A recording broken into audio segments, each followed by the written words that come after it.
Hello everyone, कैसे हैं आप सब। हम आज फिर हाजिर हैं एक नया टॉपिक लेके बायोटेक्नोलॉजी का, जिसमें हम आज पढ़ेंगे history of biotechnology, landmark history of biotechnology. इसकी हम आज इस वीडियो में चर्चा करेंगे। तो आज की वीडियो बहुत ही इंपॉर्टेंट रहने वाली है, क्योंकि जो लैंडमार्क हिस्ट्री ऑफ बायोटेक्नोलॉजी है, ये क्वेश्चन लगभग हर बार पूछा जाता है। लैंडमार्क हिस्ट्री ऑफ बायोटेक्नोलॉजी में कुछ एक स्टेप्स हैं, जैसे कि लैंडमार्क हिस्ट्री ऑफ बायोटेक्नोलॉजी में सबसे फर्स्ट स्टेप हम देखें तो इसमें फर्स्ट आ जाएगा डिस्कवरी ऑफ माइक्रोस्कोप। तो ये 10 स्टेप का एक टॉपिक है, बहुत बड़ा टॉपिक है, बट हम इसमें जो हमारी ये वीडियो रहेगी इसमें हम सिर्फ 3 स्टेप करेंगे अभी, ताकि वीडियो ज़्यादा लॉन्ग ना हो। दूसरा स्टेप हम पढ़ेंगे डिस्कवरी ऑफ माइक्रोबियल लाइफ, ठीक है। और इसके बाद जो थर्ड स्टेप हो जाएगा, जब माइक्रोबियल लाइफ की डिस्कवरी हुई, उसके बाद वैज्ञानिकों के अंदर एक क्यूरियोसिटी हो गई कि लाइफ कहाँ से आई। उसमें हम पढ़ेंगे abiogenesis and biogenesis. Step number fourth में फर्मेंटेशन एंड पास्चुराइजेशन, इन प्रोसेस को हम देखेंगे, ठीक है। बट आज हम बात करेंगे इस टॉपिक के अंदर सिर्फ 3 ही स्टेप की बात करेंगे, ताकि वीडियो छोटी भी बने और आपको अच्छे से समझ भी आए। तो डिस्कवरी है, एज ए कहानी बनाकर मैं आपको बताऊंगा बहुत ही इंटरेस्टिंग तरीके से, और आपको पूरी की पूरी अच्छे से ये समझ में आ जाएगी। तो आइए स्टार्ट करते हैं डिस्कवरी ऑफ माइक्रोस्कोप। सबसे पहले माइक्रोस्कोप की जो डिस्कवरी है उसका श्रेय जाता है रोजर बैकन।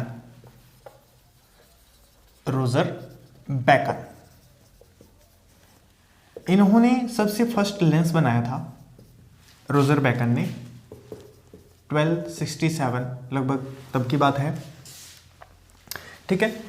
तो इन्होंने अराउंड 1200 BC बोल सकते हैं। तो इन्होंने एक लेंस बनाया जिसकी जो पावर थी बहुत ही कम थी, क्षमता थी जो लेंस की पावर थी बहुत ही कम थी। इसके बाद एक साइंटिस्ट आए लगभग 300 साल बाद, ईयर लेटर, लगभग 300 साल बाद एक साइंटिस्ट आते हैं जेनसन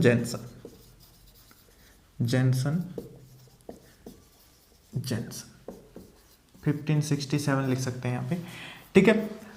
जेनसन ने क्या किया, अब डबल लेंस लेयर बनाई। जेनसन ने क्या किया, इस लेंस की पावर को बढ़ाने के लिए एक डबल लेंस लेयर बना दी।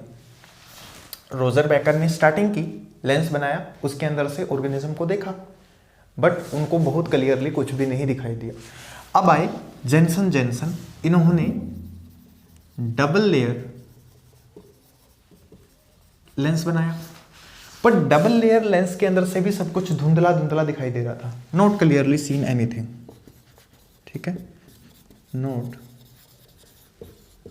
Clearly seen anything in this lens. अब इस लेंस के अंदर भी कुछ भी नहीं दिखाई दिया, ठीक है, क्योंकि इस लेंस की एक कमी थी, जो इस लेंस की जो फोकसिंग पावर थी,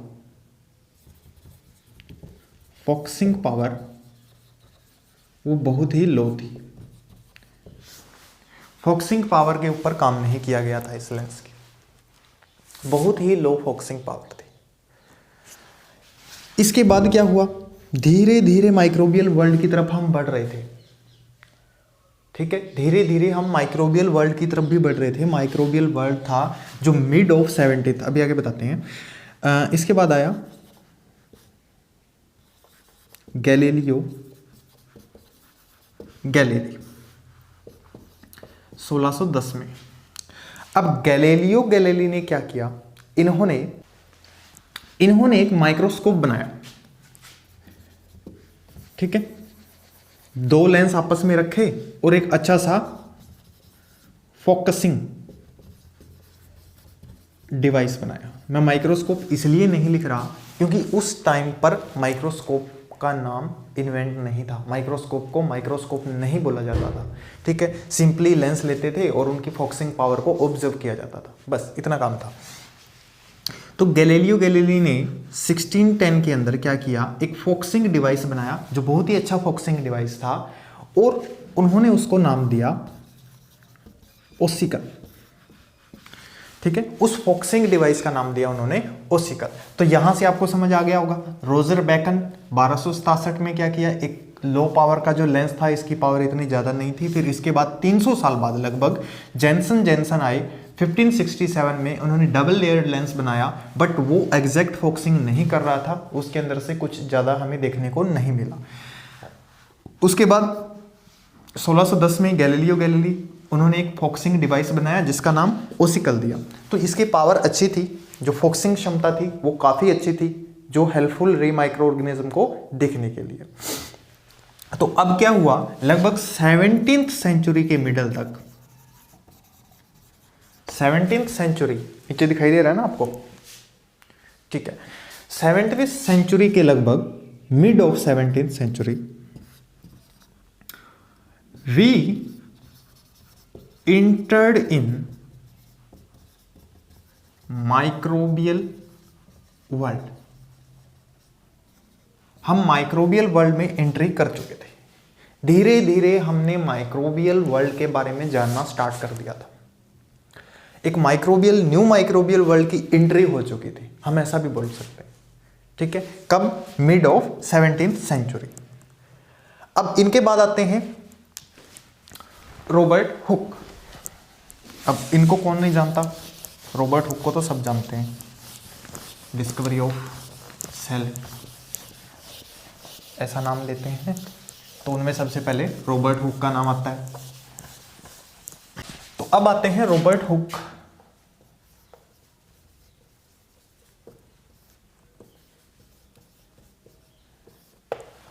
सेवनटीन्थ सेंचुरी के मिड की अगर हम बात कर रहे हैं तो रॉबर्ट हुक आते हैं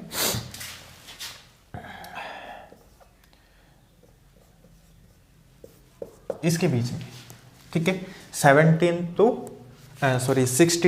17th सेंचुरी के बीच में आते हैं रॉबर्ट हुक, ठीक है। एग्जैक्ट लिख रहे हैं तो 1635 से 1700 के आसपास लिख सकते हैं। तो रॉबर्ट हुक ने क्या किया, इनका काम भी वैसा ही था, ये भी ऑब्जर्व करते रहते थे सेल्स को। उस टाइम पे तो सेल नोन नहीं थी, बट इनका काम था कि जो लेंसेज थे उनके अंदर से जो ओपेक ऑब्जेक्ट थे, ओपेक ऑब्जेक्ट पता है ना, एक होता है ट्रांसपेरेंट,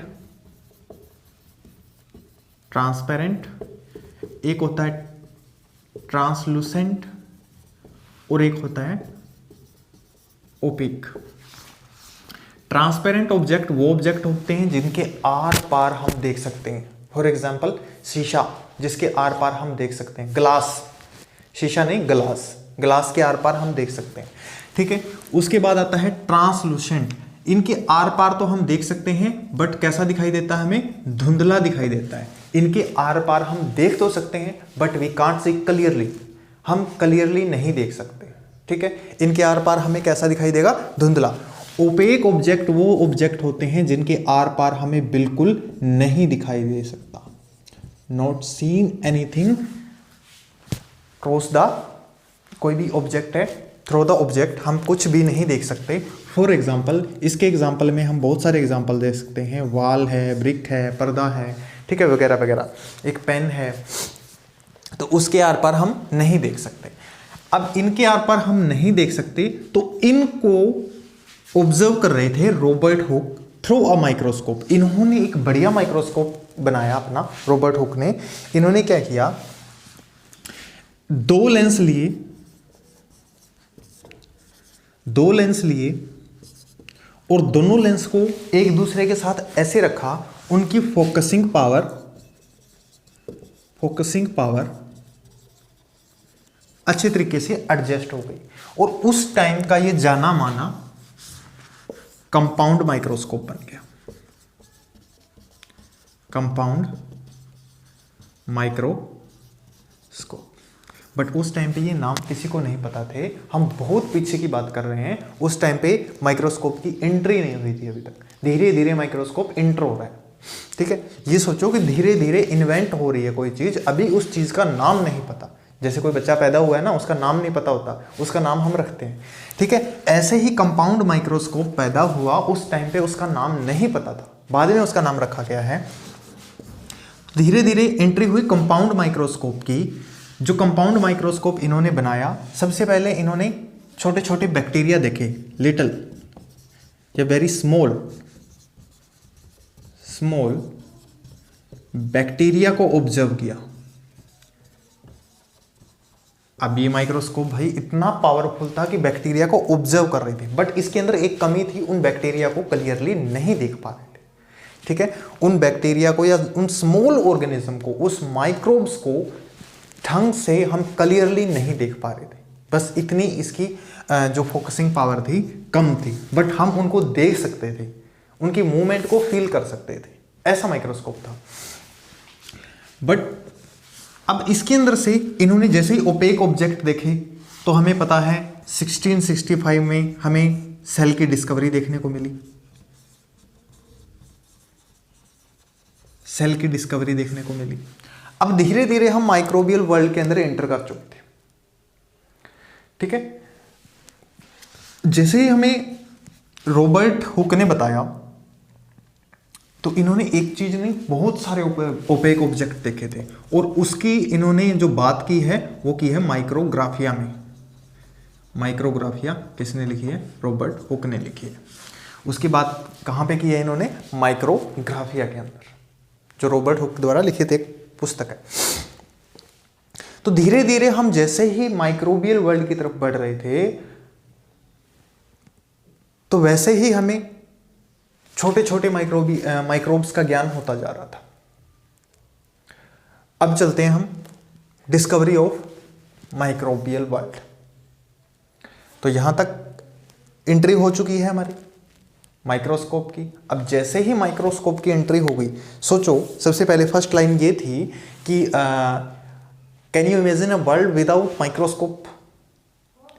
माइक्रोस्कोप के बिना अगर हम ऑब्जर्व करें तो वर्ल्ड कैसा होगा हमें नहीं पता होगा।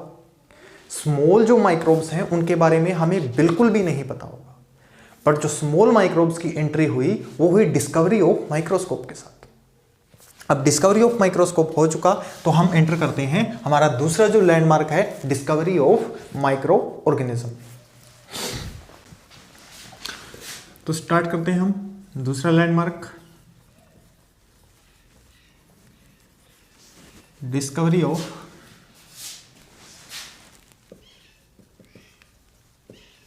Microbial world. तो 17th सेंचुरी के मिड की जो बात है ये स्टार्ट होती है। एक साइंटिस्ट आते हैं, Antonie van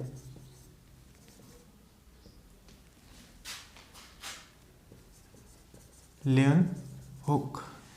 Antony van Leeuwenhoek, इन्होंने अपने जो हैंडमेड माइक्रोस्कोप था इनका, उसके अंदर बहुत सारे माइक्रोब्स को ऑब्जर्व किया था। फॉर एग्जांपल गंदा पानी है, स्टेगनेंट वाटर है, ठीक है। उसके अंदर माइक्रोबियस देखे, माइक्रोबियल लाइफ देखी। फीसीज है, फीसीज गंदगी, मल बोलते हैं जिसको, ठीक है, उसके अंदर देखी। कर्ड बोल सकते हैं हम, कर्ड के अंदर देखी, या वाटर सैंपल बोल सकते हैं उसके अंदर। इन सभी चीजों के अंदर इन्होंने माइक्रोबियल लाइफ देखी। तो पेशे से ये जब काम करते थे रॉयल सोसाइटी ऑफ लंदन में,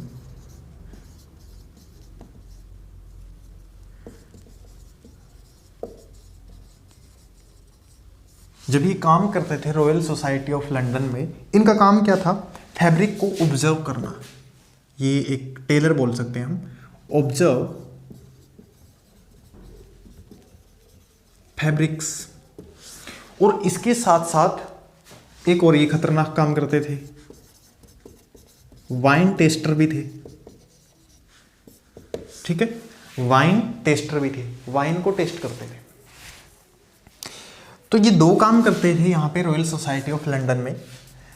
तो इनका मेन काम क्या था, कपड़ों को ऑब्जर्व करना, फैब्रिक को ऑब्जर्व करना।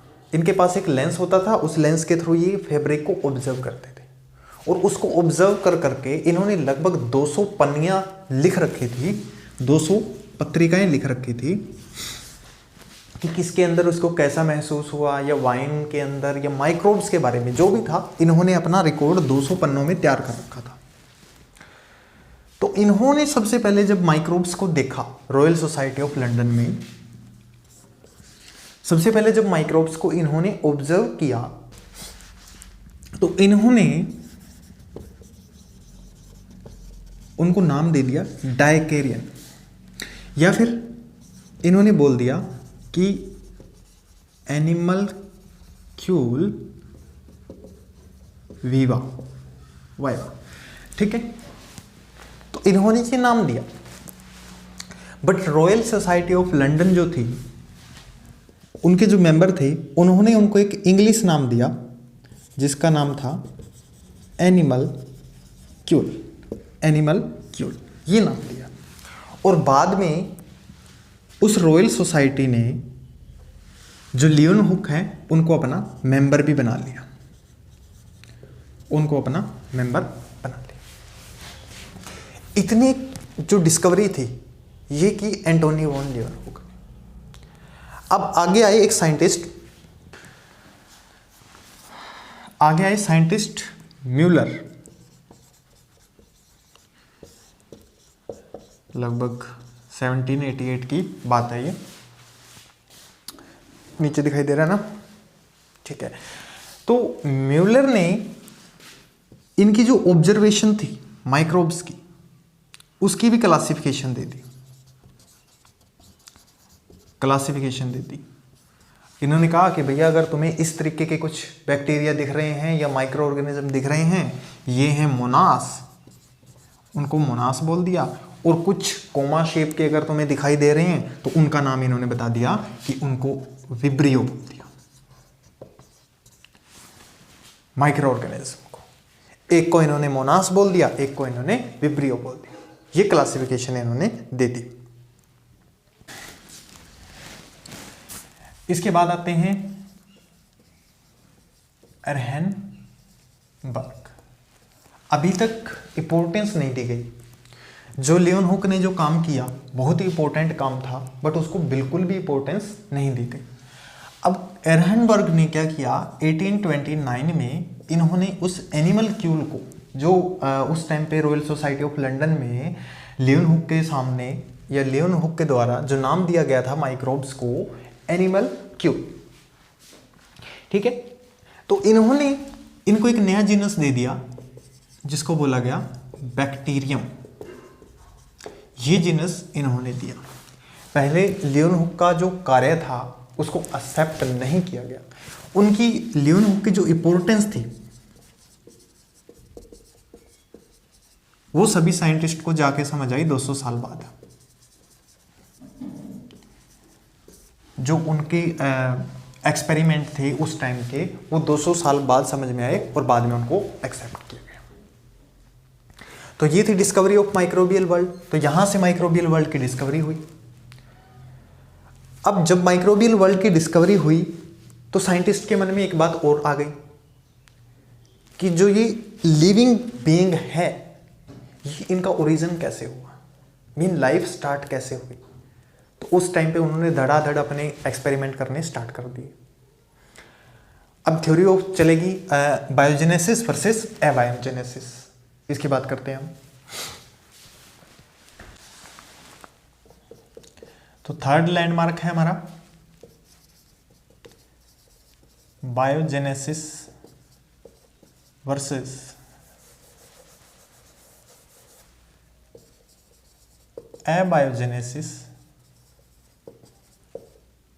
Versus biogenesis. जो पुराने साइंटिस्ट थे जैसे कि एपिक्यूरियस,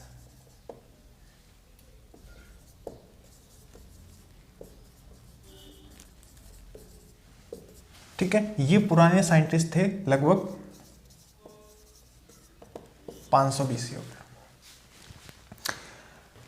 अच्छा, इनकी बात क्यों कर रहे हैं? इन्होंने भी अपनी थ्योरी दी थी about the origin of life, इसीलिए इनकी बात कर रहे हैं। अरिस्टल, इनको जानते हैं ना, अरस्तु बोलते हैं। तो इन्होंने भी बहुत जो थ्योरी थी, इनका भी ऐसा विश्वास था, इनकी थ्योरी थी अकॉर्डिंग टू देयर थ्योरी, इनका भी ऐसा विश्वास था कि जो लिविंग थिंग है, लिविंग थिंग्स हैं, वो कहाँ से ग्रो हुई हैं? नॉन लिविंग थिंग से ग्रो हुई है। All living things are grow from non living thing. But इनका ये भी मानना था non living thing, for example मिट्टी, ठीक है, एयर, ये नॉन लिविंग थिंग ये मानते थे। बट इनका ऐसा भी मानना था कि जो फ्रॉग है, स्नेक हैं, ये कहाँ से, जो कूल ठंडी मिट्टी, ये गीली मिट्टी जिसको हम बोल देते हैं कूल सोइल, कि वहाँ से ये ग्रो हुए। ठीक है, रैट है तो यहाँ से ये ग्रो हुई। रैट, फ्रॉग, स्नेक, इनकी थ्योरी थी कि नॉन लिविंग थिंग से लिविंग थिंग बनी है।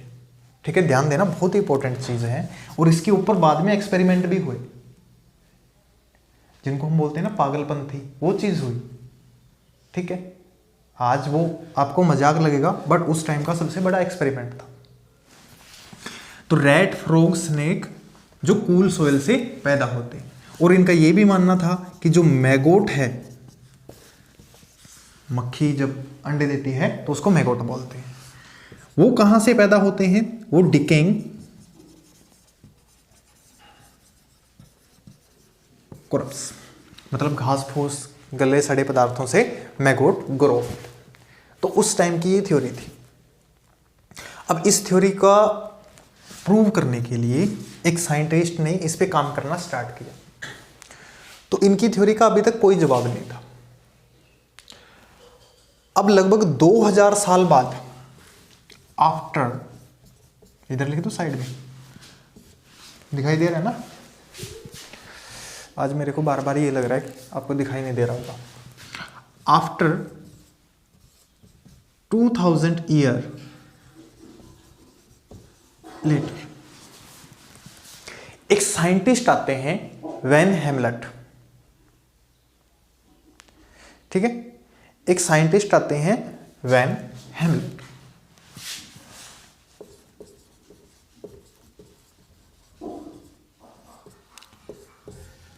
लगभग 1600 ईस्वी में।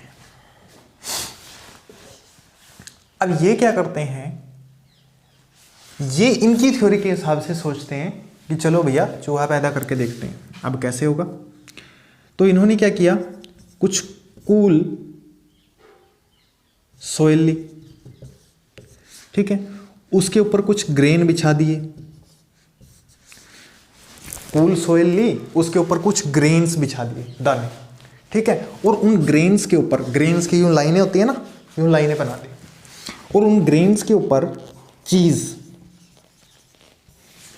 ठीक है, तो इन्होंने ये करके इसको अनडिस्टर्ब्ड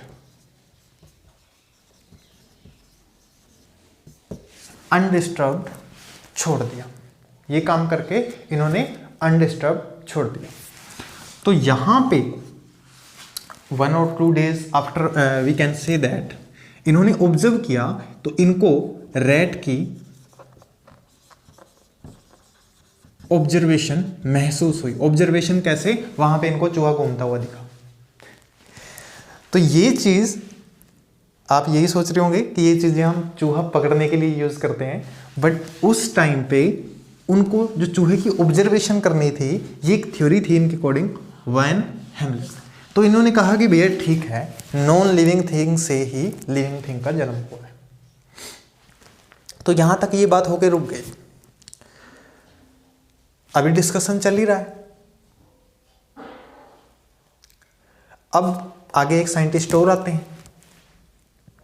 अब वैन हेलमेट की तो थ्योरी प्रूव नहीं हुई, इन्होंने कोई सेटिस्फाइंग जवाब नहीं दिया। अब हम चलते हैं आगे। तो जो वॉन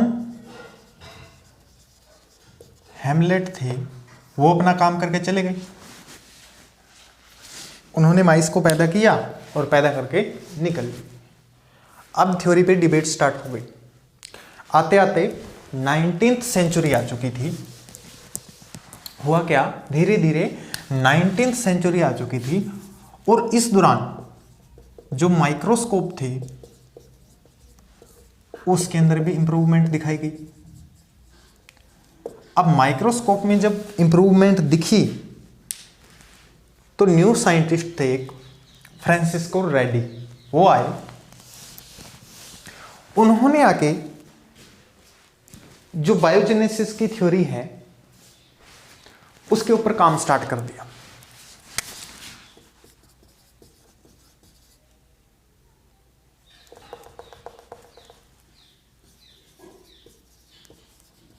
इन्होंने आके जो बायोजेनेसिस की थ्योरी है इसके ऊपर काम स्टार्ट कर दिया, थ्योरी ऑफ एबायोजेनेसिस। इन्होंने कहा भाई मैं काम स्टार्ट करता हूं एबायोजेनेसिस की थ्योरी के ऊपर। तो इन्होंने अपना काम स्टार्ट किया। इन्होंने कुछ रोटिंग पीस ऑफ मीट लिए और इनको यूं, ये कपड़ा है, ये इसके ऊपर पूरा टाइटली बाउंड कर दिया। कपड़ा नहीं है, ये कॉर्क बोल सकते हैं, जिसके अंदर से हवा क्रॉस नहीं करती, एयर टाइट।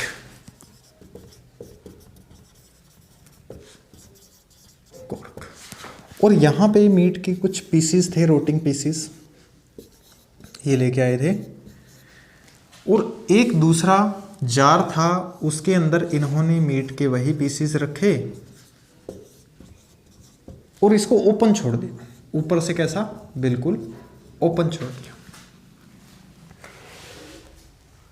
ऑब्जर्व किया, अनडिस्टर्बली छोड़ दिया इन्होंने। 5-6 दिन तक ऑब्जर्व किया तो इनको दिखाई दिया कि इसके ऊपर जो एयर टाइट कोक बंद था, इसके अंदर जो मक्खी है या मच्छर है वो नहीं घुस सके। तो इसके अंदर मक्खी और मच्छर इनको देखने को मिले। ठीक है, जैसा भी मेरे से बन रहा है। ये फ्लाइज इन्होंने ऑब्जर्व की और इन फ्लाइज ने क्या किए, इसके ऊपर एग दे दिए और उन एग से इनको मैगोट ऑब्जर्व हुए।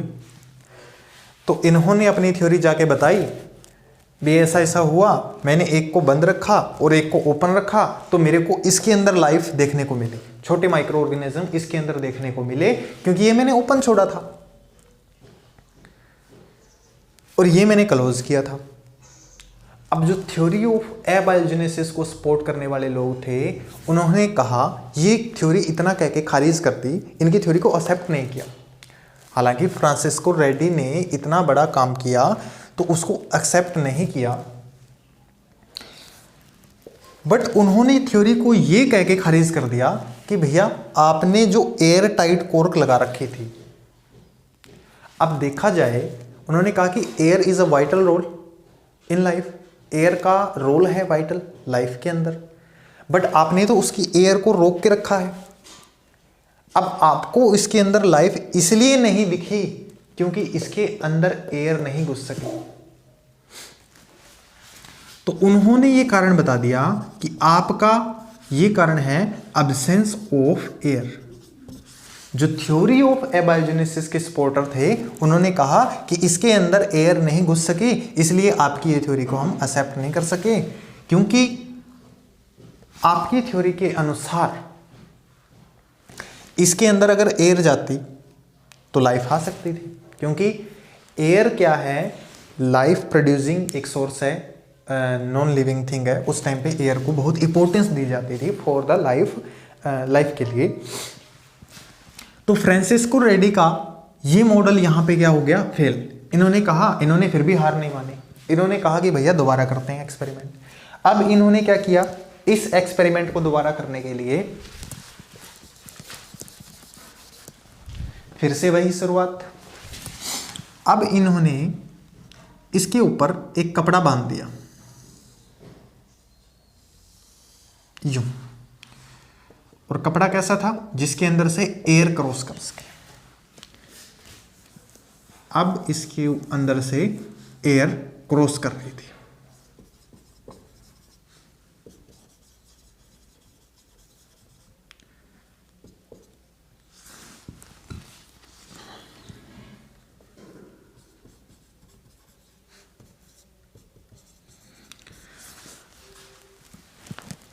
जो कपड़े का टुकड़ा था इसके पीस के अंदर से एयर पास कर रही थी।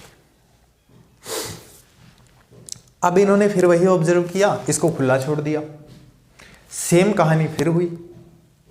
इसके अंदर फिर इनको लाइफ नहीं देखने को मिली और इसके अंदर इनको फिर लाइफ देखने को मिली। तो इन्होंने आके यही सेम बात बता दी कि भैया इस बार तो मैंने एयर टाइट कपड़ा नहीं लगाया था, इस बार उसके अंदर एयर जा रही थी और फिर भी वही सेम कहानी हुई। तो एयर का जो रोल है वो पहले था नहीं, तो पहले भी वही कहानी हुई थी सेम। इस बार तो एयर आ रही थी, इस बार भी सेम कहानी हुई। इसके अंदर मुझे लाइफ देखने को मिली, इसके अंदर मुझे लाइफ नहीं देखने को मिली। तो ये कहते गए, तो इनकी इस थ्योरी को एक्सेप्ट नहीं किया गया और जो डिबेट थी वो कंटिन्यू रही। जो डिबेट थी वो कंटिन्यू चलती रही, कोई सॉल्यूशन नहीं निकला इनकी इस बात पे। फिर आगे एक नए साइंटिस्ट आए, ये डिबेट काफ़ी अच्छी थी इनकी थ्योरी ऑफ लाइफ को लेके। फिर आगे एक न्यू साइंटिस्ट आए,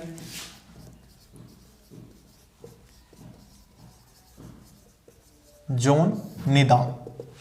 इन्होंने क्या किया, कुछ न्यूट्रिएंट लिया एक ग्लास में या ग्लासवेयर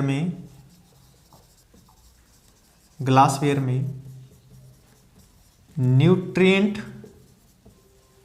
मीडिया लिया। न्यूट्रिएंट मीडिया को इन्होंने क्या किया, हीट किया कुकर में, उसको हीट किया और उसको तब तक बंद कॉर्क में नहीं भरा जब तक वो कूल ना हो जाए।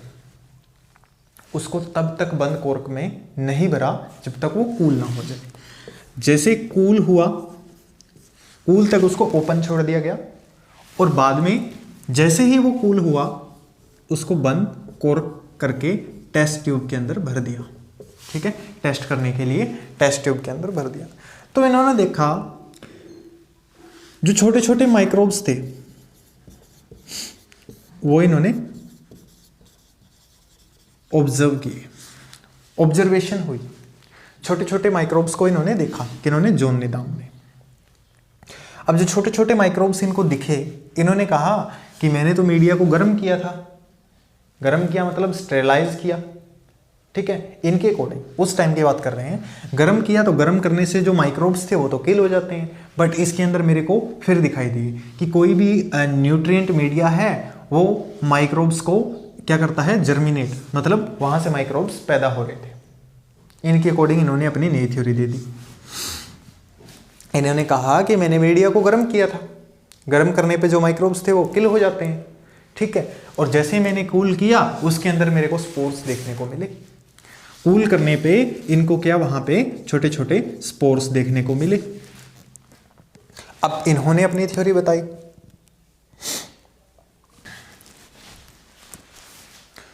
तो इनके अकॉर्डिंग जो ऑर्गेनिज्म थे वो स्पॉन्टेनियसली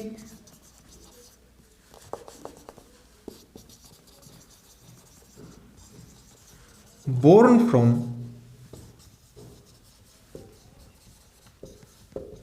न्यूट्रिएंट मीडिया।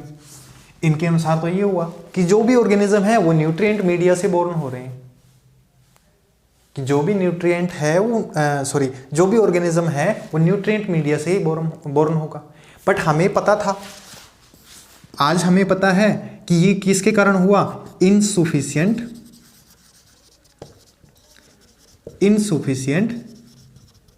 हीटिंग के कारण हुआ। ये किसके कारण हुआ था, इनसुफिशिएंट हीटिंग के कारण हुआ।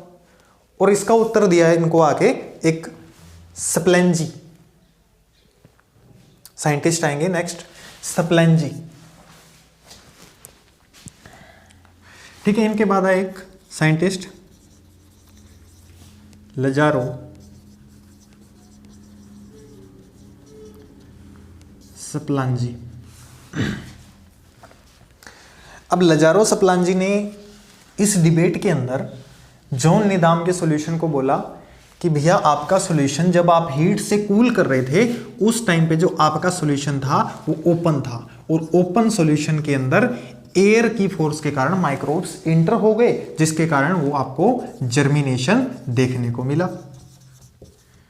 जर्मिनेशन देखने को मिला। अब जॉन नीदाम ने इनको रिप्लाई किया कि भैया जो एयर है उसका वाइटल रोल है, air is the vital force for life, अगर इसके अंदर एयर नहीं आएगी तो लाइफ भी नहीं आएगी। पीछे एक्सपेरिमेंट किया ना, इसके अंदर अगर एयर नहीं आएगी तो लाइफ भी नहीं आएगी। तो इन्होंने इतना जवाब दिया। जब लजारो स्प्लेंजी अपना एक्सपेरिमेंट कर रहे थे, फुल हीटिंग कर रहे थे, तो इन्होंने जिस कोर के अंदर ये हीटिंग कर रहे थे वो इनका पात्र क्या हो गया, क्रैश हो गया, टूट गया था। तो उस टाइम पे ये एक्सपेरिमेंट नहीं कर पाए। तो डिबेट कंटिन्यू रही, डिबेट का कोई अंत नहीं निकला। फिर एक साइंटिस्ट आए, लुईस पास्चर। फिर एक साइंटिस्ट आए, लुईस पास्चर। 1861 की कहानी। इन्होंने कहा कि अगर किसी मीडिया को लगातार हीट करते रहो, किसी मीडिया को अगर कंटिन्यूसली हीट करते रहो तो क्या हो जाता है, माइक्रोब फ्री हो जाता है। ये बात इन्होंने कही कि हाँ, जो जॉन नीदाम ने किया वो ठीक था, बट उसके अंदर जो प्योर एयर थी वो नहीं आ रही थी। तो इन्होंने ऐसा जुगाड़ बनाया, मतलब ऐसा एक्सपेरिमेंट करने का एक तरीका बनाया कि जिसके थ्रू जो माइक्रोब्स फ्री एयर अंदर एंटर हो सके। तो इनके एक्सपेरिमेंट का नाम दिया गया स्वान नेक एक्सपेरिमेंट। तो इन्होंने एक ऐसा पात्र लिया इस तरीके का जिसकी ऊपर यूं चोंच थी, ठीक है। इन्होंने इसको यहां से भी हीट किया क्योंकि एंट्री ऑफ माइक्रोब्स यही होती है। तो यहां से एक ऐसा हो गया, स्टेरलाइज हो गया। इसको हीट किया और इसके अंदर जो मीडिया डाला था उसको भी हीट किया, कंटिन्यूसली हीट किया, और इसको रख दिया महीने तक, 2 महीने तक, 3 महीने तक। तो इसको लाइफ नहीं दिखी क्योंकि स्पोर्स यहां से एंटर हो रहे थे और वो आगे नहीं जा पा रहे थे। एयर फोर्स के कारण, एयर फोर्स नहीं था तो वो आगे नहीं जा पा रहे थे। यहां से एंटर तो जरूर हो रहे थे बट वो आगे जा नहीं पा रहे थे, ठीक है। जब लुईस पास्चर ने इसको यूं टेढ़ा किया तो वो मीडिया यहां तक आया और वापस सीधा कर दिया, वो मीडिया वापस इसके अंदर चला गया। तो इसके कारण इनको एक्सट्रीमली, ठीक है, एकदम से लाइफ देखने को मिली। तो मतलब प्योर एयर जा रही थी उस टाइम पे, उसके अंदर लाइफ नहीं थी। अब इन्होंने इस एक्सपेरिमेंट को दोबारा किया। अभी आगे आगे इनका मूड चेंज होगा, कहानी देखना। अब इन्होंने इस एक्सपेरिमेंट को दोबारा किया। अब एक्सपेरिमेंट दोबारा करने पे वही इन्होंने हीटिंग की, वही सेम काम किया। इस बार इन्होंने इसको टेढ़ा भी नहीं किया, मतलब इसको मिक्स नहीं किया। जो धूल कण जो भी वहां पे पड़ रहे थे, माइक्रोब्स पड़ रहे थे एयर में से, बेंट ना करने के बावजूद भी इनको यहां पे लाइफ देखने को मिली सेकेंड टाइम। अब ये बार बार करते चले गए उसको, 10 टाइम 15 टाइम इन्होंने बार बार उसको रिवाइज किया। तो हुआ क्या, एवरेज टाइम में इनको कभी उसके अंदर लाइफ प्रेजेंट दिख जाती और कभी वहां पे इनको लाइफ नहीं दिखती। कभी इनको वहां पे लाइफ ऑब्जर्व हो जाती और कभी लाइफ इनको ऑब्जर्व नहीं हुई। अब ये कारण लेके ये दुविधा में आ गए कि ये कैसे हो रहा है, तो इनके ये समझ से बाहर हो गया। तो इनकी इस दुविधा को मिटाने के लिए एक साइंटिस्ट आए जिनका नाम था जॉन टिंडल। टिंडल इफेक्ट पढ़ते हैं ना, जॉन टिंडल, ठीक है।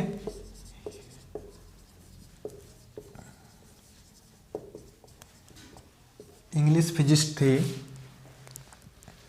तो इन्होंने कहा, जॉन टिंडल जब आए तो इन्होंने कहा कि जब आप हीट करते हो मीडिया को,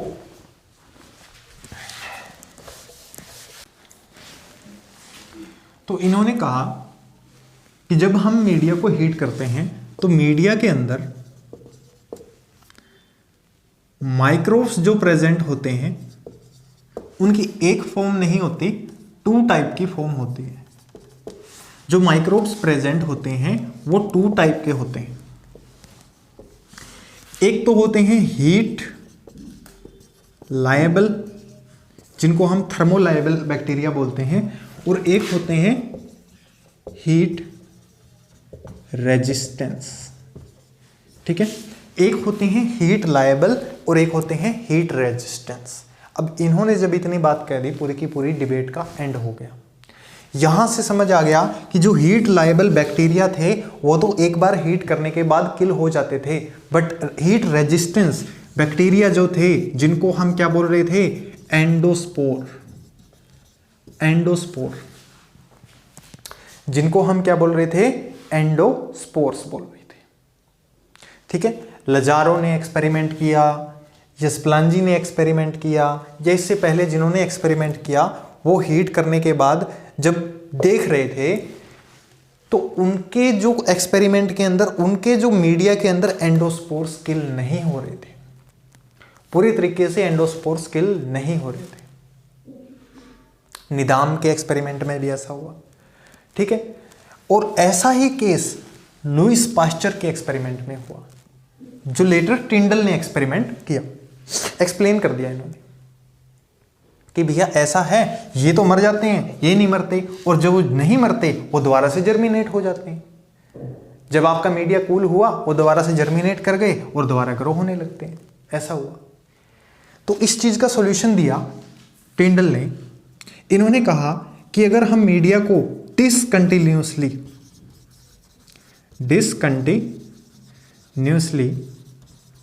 हीट करेंगे तब हम इनको किल कर सकते हैं, तब हमारा माइक्रोब्स क्या हो जाएगा, माइक्रोब्स फ्री सॉल्यूशन बन जाएगा। तो ये डिसकंटिन्यूसली हीट किया इन्होंने, पहले एक बार हीट किया, फिर दोबारा रोक दिया, देन दोबारा से फिर हीट किया। तो इस बार जो एंडोस्पोर्स थे सॉल्यूशन के अंदर, वो पूरी तरीके से किल हो गए, और जो मीडिया था वो पूरी तरीके से स्टरलाइज हो गया। तो इस पूरे के पूरे इफेक्ट को क्या बोला गया, टिंडलाइजेशन बोला गया। इस पूरी प्रोसेस को क्या बोला गया, टिंडलाइजेशन बोला गया।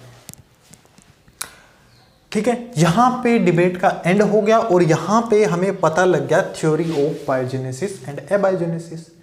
ठीक है, ये पूरी की पूरी थ्योरी थी। ये 3 हिस्ट्रिकल लैंडमार्क थे, इंपॉर्टेंट थे बहुत ही ज्यादा। तो अभी टाइम भी बहुत ज्यादा हो गया। अगर हम 4th हिस्ट्रिकल लैंडमार्क की बात करें तो फर्मेंटेशन एंड पास्चुराइजेशन, ये पढ़ेंगे हम हमारी नेक्स्ट वीडियो के अंदर, फर्मेंटेशन और पास्चुराइजेशन को। अब पास्चुराइजेशन कैसे ग्रो की, तो इसका पूरा का पूरा डाटा तो इन्होंने टिंडल से ले लिया। अब इन्होंने टिंडल का जो एक्सपेरिमेंट देखा लुईस पास्चर ने, उससे इनको कुछ आइडिया हुआ, तो उसके बाद इन्होंने फर्मेंटेशन और पास्चुराइजेशन को जन्म दिया। तो इसको हम करेंगे हमारी नेक्स्ट वीडियो के अंदर। तो ये था पूरा का पूरा एक्सप्लेनेशन, 3 स्टेप मैंने बताए हैं आज 3 लैंडमार्क हिस्ट्री ऑफ बायोटेक्नोलॉजी के। अगर आपको वीडियो पसंद आ रही है तो ज़्यादा से ज़्यादा मेरा कॉन्फिडेंस बढ़ाएं और ज़्यादा से ज़्यादा शेयर जरूर करें।